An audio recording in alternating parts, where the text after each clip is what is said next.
Oh, and welcome back to OCD Coded. I'm Erin Brown, and your guide to helping you understand OCD and how to decode it to make it a superpower for yourself and how you interact with others. And it's that OCD can be such a tool that helps so many people, but it can also get people super stuck. And so, continuing on today, talking more about how from last week thinking about how hard it is, how much OCD wants a certainty, and how certain things become really difficult with that with OCD, and some themes that I tend to notice with it. And specifically with religion and spirituality, there tends to be a moral component to OCD where there is a feeling of if I do this, I'm a good person. If I do that, I'm a bad person. If I do this, I'll be punished. If I don't do that, I'll be punished. And with spirituality and religion, that can really, OCD can attach to one of those and thinking, this is the answer. This gives me a certainty. This religion gives me a certainty about what happens in the unknown in all the ways, the greatest unknown and one of the scariest being what happens after we die. And so this whole concept is very challenging for OCD. Um, and so being able to navigate that and being able to walk gently toward those kind of things where it's not like you have to avoid the triggers, but how to interact with them in a different way is the whole point of what we're trying to say of when I get shame, when I feel shame, how can I respond to it in a different way? And if I feel shame and I respond to it by obsessively and compulsively, like if I'm obsessing about my shame and then responding by trying to compulsively reduce the distress of the unknown, then that's how we get stuck with this. And so that being how to find that way to know, to get a knowing without it being a certainty is a lot of how I think about it. Um, I want to get closer to knowing, but I also want to understand that I might not know all the things and that can be okay too, that I want to leave room for curiosity.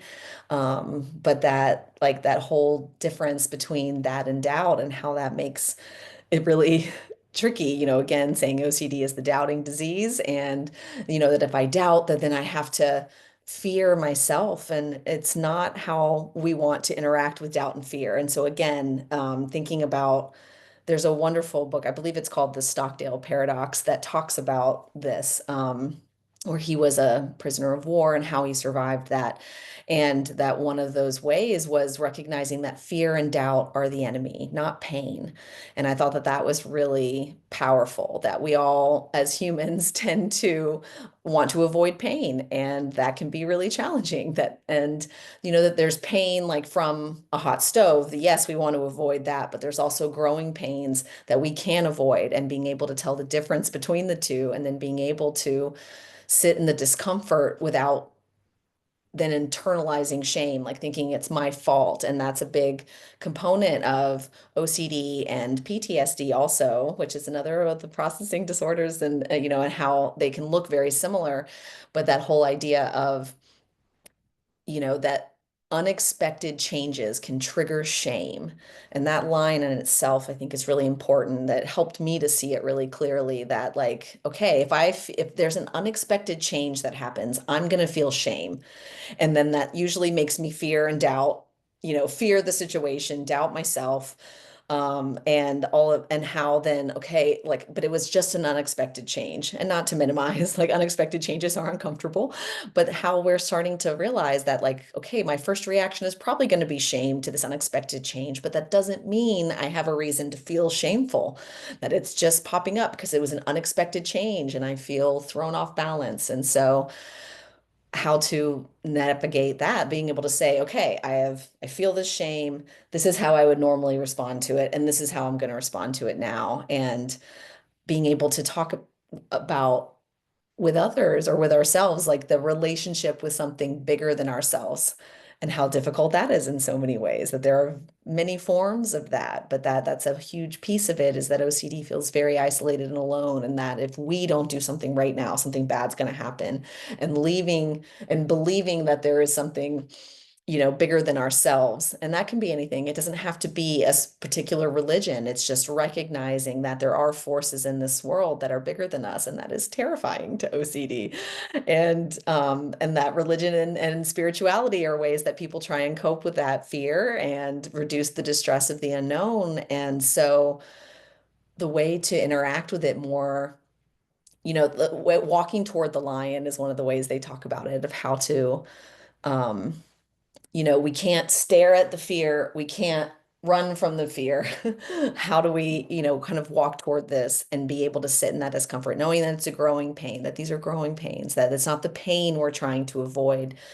Um, and we can't avoid that fear and doubt are the enemy.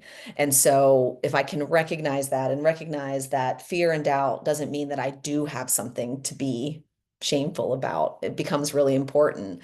And that when I feel shame and doubt, I can pause and then be able to say, okay, what if this is just me responding to an unexpected change, and that, because with OCD, that's the whole part that really gets stuck, and this is the part that I was trying to get to in that kind of sense, as far as it can feel like, okay, well, good people feel bad about things they've done, and so, in order to be a good person, I have to always feel bad about what I did. That's a trap that I get stuck in very often, is feeling like if I don't always feel bad about what I did, if I'm not beating myself up about something I did that was, you know, that was a mistake, that was wrong, that was outside my values, whatever it was, that like I have to constantly be punishing myself. Otherwise, I'm a bad person, because bad people don't care if they did something like that. And so, like that's how it sounds in my head, and that's what gets me so very stuck, is like, okay,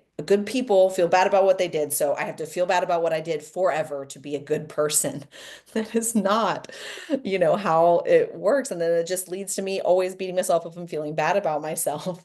And it doesn't help anything. And the goal we're trying to say is like, that whether or not I've made a mistake, the only thing I can do is the next right thing. Like, I can feel bad about what I did. I can do those things.